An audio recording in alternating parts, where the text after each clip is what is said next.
Introduction. The three men were floating in a tiny metal can, 240,000 miles away from home. It was Christmas Eve, 1968. Outside their window, there was nothing but the cold black vacuum of space and the dead gray surface of the moon. For months these astronauts, Frank Borman, Jim Lovell and Bill Anders, had been trained to focus on one thing, the moon. They had maps of every crater. They had lists of every rock. They were there to study the dead ground beneath them, to find a place for future humans to land. Their minds were filled with math, fuel levels and oxygen checks. They were so over-focused on the technical details of their mission that they were looking at the universe through a straw. Then, as their ship swung around the backside of the moon, something happened that wasn't in the mission plan. Bill Anders looked out the side window and saw a splash of color. It wasn't gray. It wasn't black. It was a brilliant, glowing blue. "Oh my God," he shouted. "Look at that picture over there. There's the Earth coming up. Wow, is that pretty?" In an instant, the mission changed. They stopped looking at the gray rocks. They scrambled for a camera. They captured the Earthrise, the most famous photo ever taken. It showed our tiny blue home hanging in the dark. It was beautiful, fragile, and full of life. Bill Anders later said, "We came all this way to explore the moon, and the most important thing is that we discovered the Earth." They had spent all their time analyzing the dead rocks of their technical problems. They almost missed the Earthrise of their own lives. The gray rocks in your head. You might not be an astronaut, but you probably know exactly what it feels like to be stuck looking at the gray rocks. Right now, your mind might feel like it's orbiting a problem that never ends. You are analyzing every crater of a mistake you made 3 years ago. You are measuring the fuel levels of your bank account or your career over and over until your head hurts. You are so focused on what might go wrong that you are missing the beautiful blue world happening right in front of you.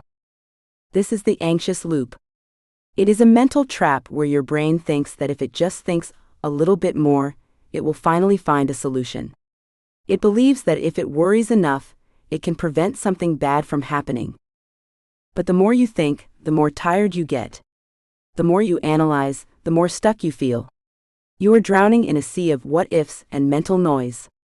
You want to stop the 2 a.m. internal monologue that replays every awkward thing you said during the day. You want to make a choice, like what to have for dinner or how to handle a project, without feeling like your whole world will fall apart if you pick the wrong thing. You want mental silence. You want to feel the weight lift off your chest. Most of all, you want to be there when you are sitting at the dinner table with the people you love, instead of being trapped inside your own head. Sarah's midnight meeting. To understand how this looks in real life, we have to go to a quiet kitchen in Seattle, Washington. It is 11:30 p.m. The only light in the room comes from the blue glow of a smartphone screen. Sarah Jenkins is 34 years old. She is a senior project manager at a big software company. She is very good at her job because she notices every detail. She is the person who finds the tiny mistakes before they become big problems. But tonight, that talent has turned into a prison. Sarah is staring at an email thread. Her boss sent a message earlier that afternoon about a new project. At the end of the email, her boss put a thumbs up emoji. To anyone else, it's just a tiny picture of a hand. To Sarah, it's a riddle she's been trying to solve for 4 hours. Was that a sarcastic thumbs up, she wonders. Does he think my last report was too short? Is he annoyed that I asked for more time? She scrolls up. She reads the email again. Then she reads the one she sent before it. She checks the timestamps. She is mentally rehearsing a confrontation that will probably never happen. Her heart is racing. Her chest feels tight. She hasn't taken a deep breath since she put her 4-year-old son, Leo, to bed. Her husband, Mark, is asleep upstairs. Her son is dreaming of dinosaurs. The house is safe. The doors are locked. There is no actual danger. But inside Sarah's mind, there is a 5-alarm fire. She believes that if she can just figure out what that emoji meant, she can relax. But she can't. Because as soon as she solves the emoji problem, her brain will find a new gray rock to stare at. Maybe it will be the way she spoke to the cashier at the grocery store. Maybe it will be the fear that she isn't spending enough quality time with Leo. Sarah is a prisoner of thought. She is someone who feels paralyzed by her own intelligence. She believes her worry is her edge, the thing that keeps her successful. She thinks that if she stops overthinking, she will lose her grip and everything will fall apart. She is exhausted. And she is about to realize that her brain is a runaway train. Why this book is different. If you feel like Sarah, you have probably been told to just relax or stop worrying. If it were that easy, you would have done it years ago. The reason you haven't stopped is that your brain is actually trying to protect you. It's just using an old, outdated system to do it. This book isn't about clearing your mind or becoming a monk who never has a stressful thought. That isn't realistic for someone with a job, a family, and a mortgage. Instead, this book is about becoming a mindful architect. An architect doesn't try to stop the wind from blowing or the rain from falling. They build a house that is strong enough to handle the weather. They design systems that keep the inside warm and dry, no matter what is happening outside. In these pages, we are going to rewire the way your mind works. We are going to move you from being a prisoner who is pushed around by every thought to being the person who decides which thoughts are worth keeping and which are just mental junk. We are going to use tools that have worked for thousands of years, and we're going to back them up with what we know about the brain today. This isn't just positive thinking. This is a manual for your nervous system. You can trust this approach because it is built on the lives of people who faced way more stress than a sarcasm-filled email. We will look at Marcus Aurelius, a Roman emperor who had to lead an empire during a plague and a war without losing his mind. Viktor Frankl, a doctor who survived the worst places on earth by finding a space between what happened to him and how he reacted. Ada Lovelace, a brilliant mathematician who struggled with a racing mind long before computers even existed. These people didn't just survive, they found peace. And if they could do it in the middle of wars and chaos, you can do it in your kitchen at 11:30 p.m. The transformation ahead. By the time you finish this book, you will be able to do things that might seem impossible right now. You will learn how to treat your thoughts as data rather than directives. Just because your brain says, everyone is mad at you, doesn't mean it's true. You will learn how to look at that thought, see it for what it is, and put it in the trash bin where it belongs. You will find the gap. This is the tiny second of silence between a stressful event, like a spilled glass of juice or a mean comment, and your reaction. In that gap, you will find your power. You will realize that you don't have to hit the gas pedal of anxiety every time life gets bumpy. You will learn how to declutter the mental attic. We are going to take all those unfinished tasks, old regrets, and future fears, and put them into a system that actually works. You will learn how to shut down the inner critic, that mean voice in your head that tells you that you aren't doing enough. We will also talk about the mental garden. Your mind is like a plot of land. If you don't take care of it, weeds will grow. But if you learn how to prune the what-ifs and plant the right habits, the garden starts to take care of itself. Finally, we will look at how to future-proof your peace. Life will always have storms. There will always be stressful emails, difficult people, and unexpected problems. But you will have a relapse plan. You will know exactly what to do when the old loops try to start up again. The roadmap. We are going to take this journey one step at a time. First, we will figure out why your brain is doing this. We'll look at the negativity bias and why your survival brain is like Velcro for bad experiences, but like Teflon for good ones. Then, we will get to work. We'll learn the brain dump to clear out the noise. We'll explore the 5 pillars of emotional regulation, so you can calm your body down in seconds. We'll talk about analysis paralysis and why being smart actually makes it harder to make decisions. We will follow Sarah as she tries these tools in her own life. We'll see her on the Seattle monorail, trying to discard her anxious perceptions. We'll see her in her office, learning how to close 45 browser tabs and just hit send. We'll see her at the park with her son, finally learning how to be present. You are not broken. You don't need to be fixed. You just need a better way to drive the machine between your ears. The gray rocks of your problems will always be there, but you don't have to spend your life staring at them. You can look up. You can see the earth rise. You can find the peace that has been waiting for you all along. The journey from prisoner of thought to mindful architect begins on the next page.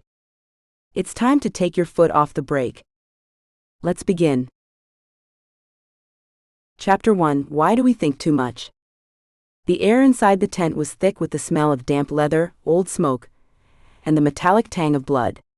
Outside, the world was a frozen landscape of mud and gray sky along the Danube River. It was late at night in the year 170 AD, and the man sitting by the small lamp should have been sleeping. He was the Emperor of Rome, the most powerful human being on the planet.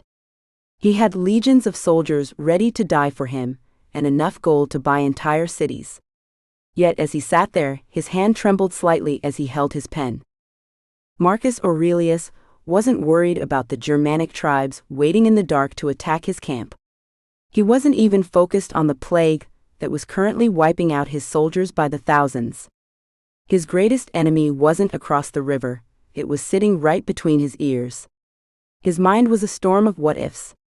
He felt the crushing weight of millions of lives resting on his shoulders. He felt the sting of betrayal from friends, and the constant fear that he wasn't good enough to lead. His thoughts were like a swarm of bees, stinging him over and over with regrets about yesterday and terrors about tomorrow. He could have spent the night pacing the floor. He could have shouted at his generals, or lost himself in a bottle of wine. Instead, he did something that would change the course of history. He began to write to himself. He didn't write for an audience or for fame. He wrote to survive his own mind. He wrote to find a way to stop the melancholy and the racing thoughts that threatened to pull him under. In those quiet moments, he realized a truth that we still struggle to learn today. The chaos we feel isn't caused by the world around us. It is caused by the way we talk to ourselves about the world. The great myth of the prepared mind. Most of us live under a very specific lie. We tell ourselves that if we just think about a problem long enough, we can solve it. We believe that worry is a form of work. We think that if we replay a mistake 40 times, we are learning from it. We tell ourselves that if we imagine every possible way a meeting could go wrong, we are being prepared. This is the myth of the prepared mind. We believe that overthinking is a superpower that keeps us safe. We think our anxiety is a shield. But if you look closely at Marcus Aurelius in that cold tent, you see the truth. All his worrying didn't stop the plague.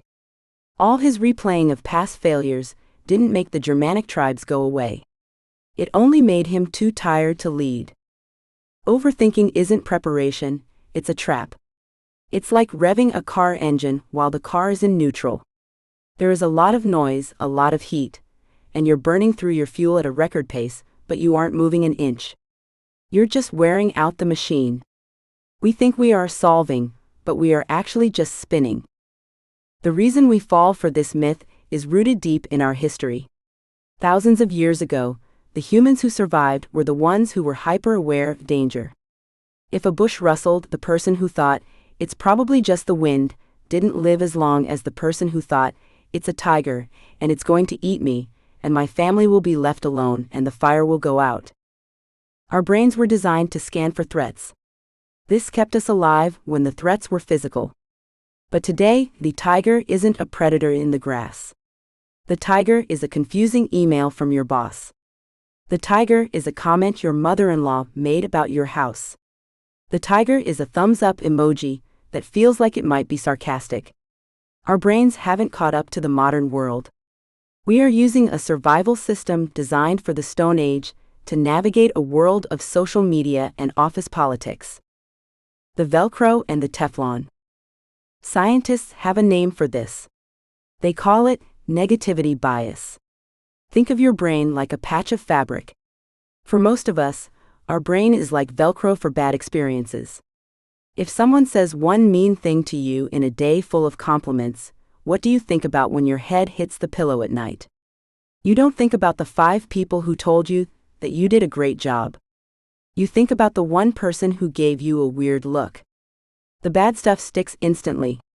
It hooks into your mind and won't let go.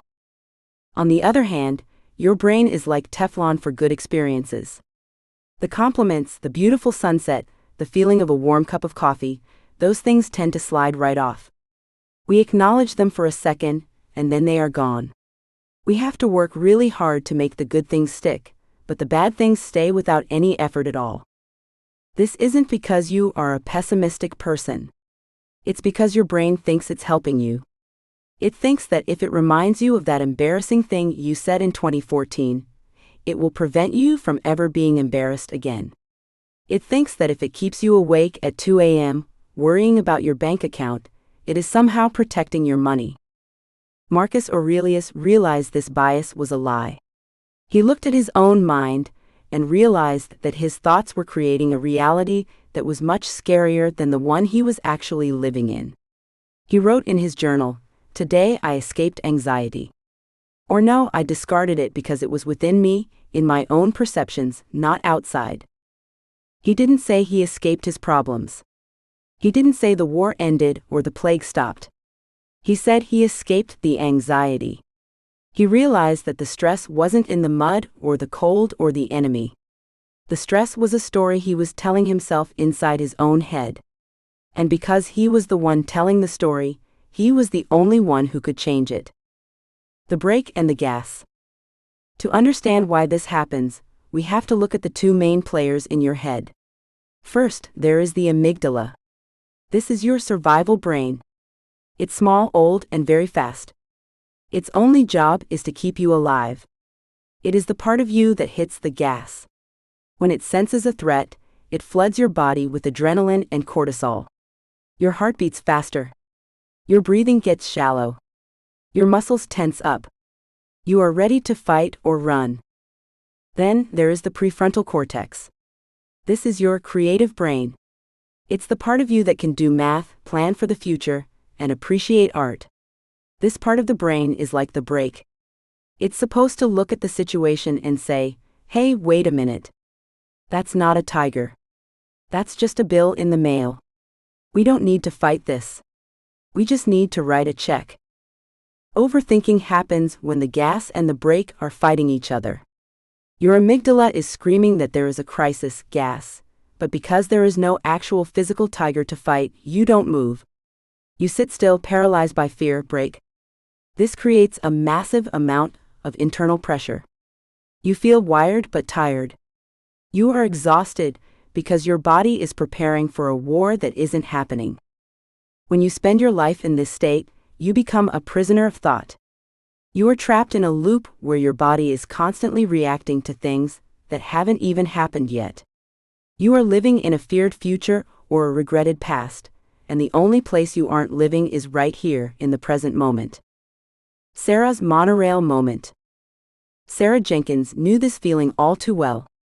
It was a Tuesday afternoon, and she was standing on the Seattle monorail, her hand gripped tight around the cold metal handrail. Outside the window, the city was a blur of gray buildings and rain-slicked streets, but Sarah didn't see any of it. In her head, she was currently in an office building 5 miles away. She was replaying a conversation she had with her boss 3 hours earlier. "We need to talk about the project timeline," her boss had said. That was it. 7 words. But in Sarah's mind, those 7 words had grown into a monster. "He thinks I'm slow," she thought.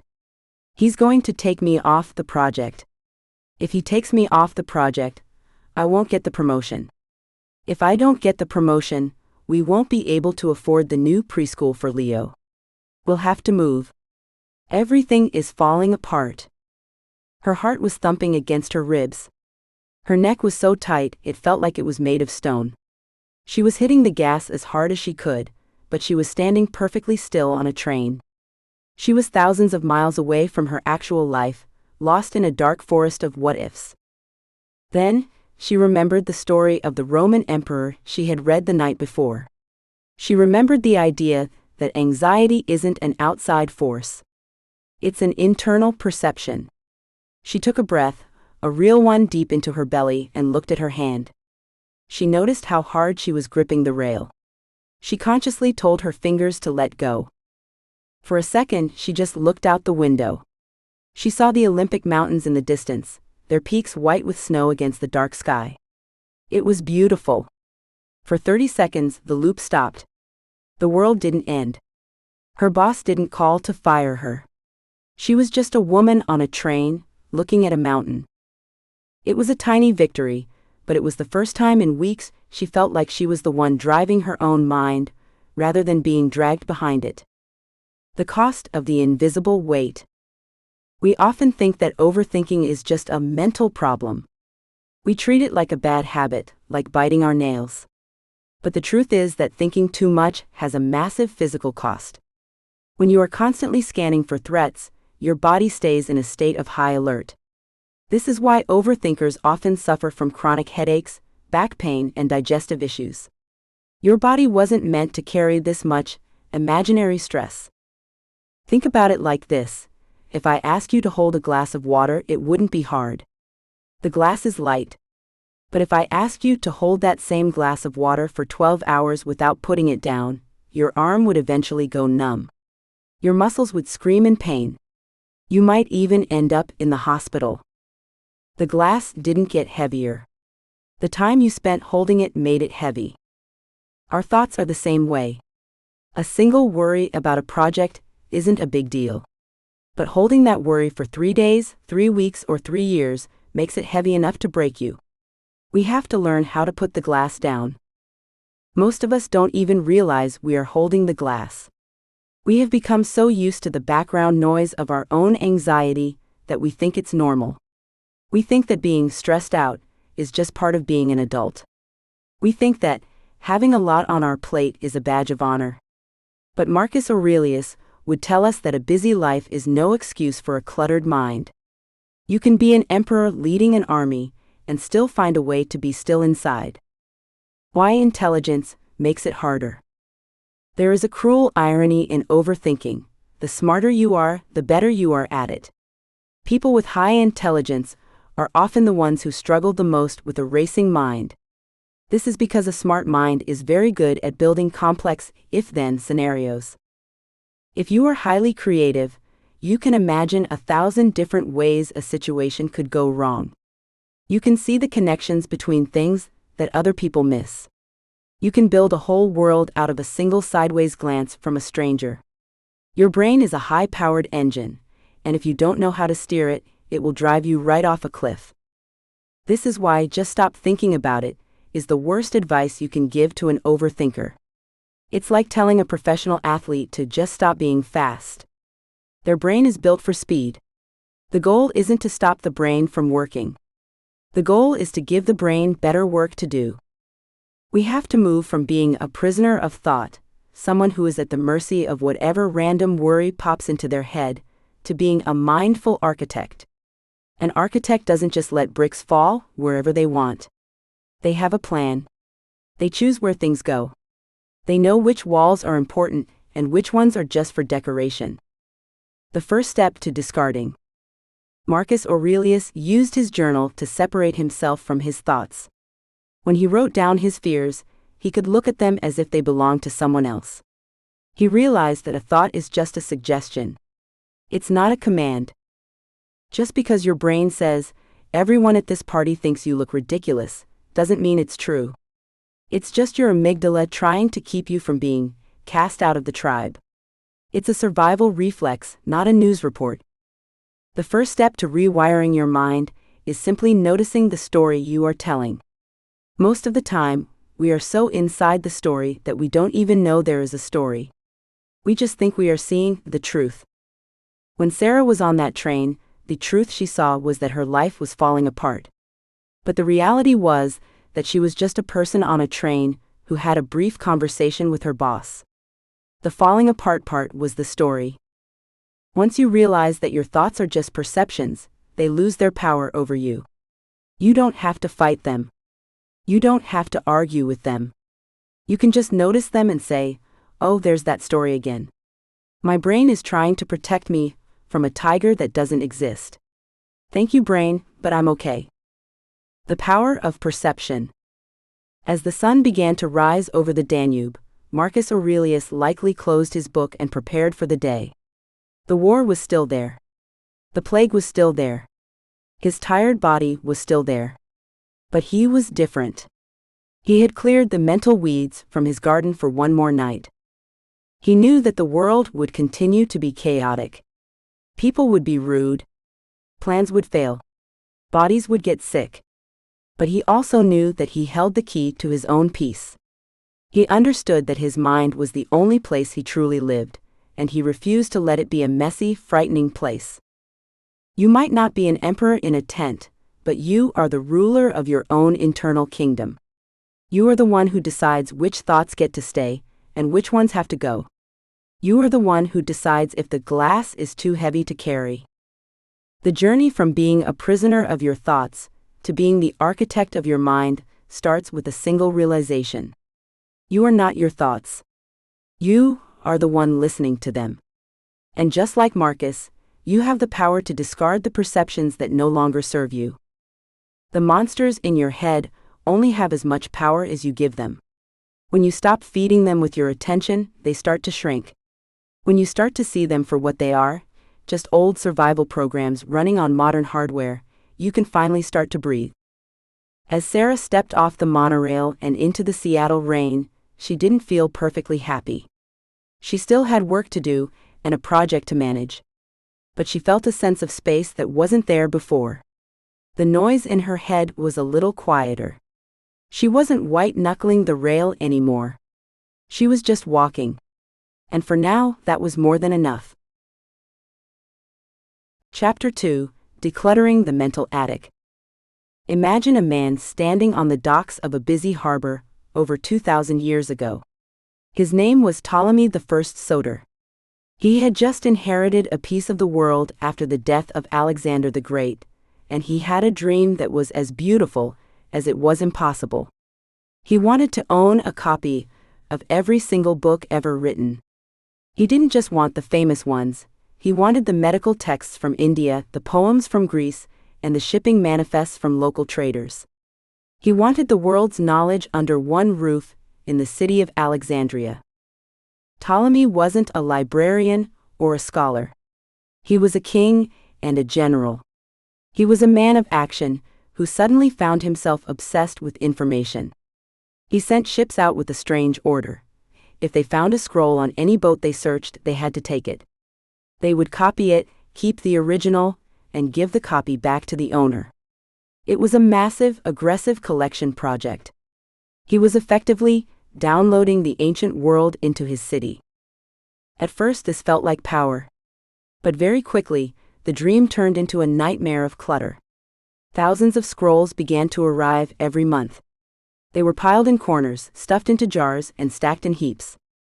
The great library of Alexandria was becoming a giant, expensive junk drawer. If a doctor came looking for a cure for a fever, the librarians had to spend 3 days digging through piles of poetry and war histories just to find one scroll. The information was there, but it was useless because it was unorganized. The librarians were drowning. They were the first people in history to experience what we now call information overload. Their minds were constantly racing, trying to remember where they put that one specific map or that one particular play. They were overthinking the storage because they didn't have a system for the substance. The man who eventually saved them wasn't a famous general. He was a quiet poet named Callimachus. He never asked to be the world's first great organizer. He would have much rather spent his days writing verses about the gods. But he saw the chaos, and he felt the weight of it. He realized that a library without a system wasn't a library at all, it was just a room full of trash. Callimachus looked at the mountain of scrolls and realized that the human brain isn't meant to be a storage unit. He saw that the librarians were exhausted not because they were lazy, but because they were trying to hold the entire map of the library in their heads at all times. He decided to build an external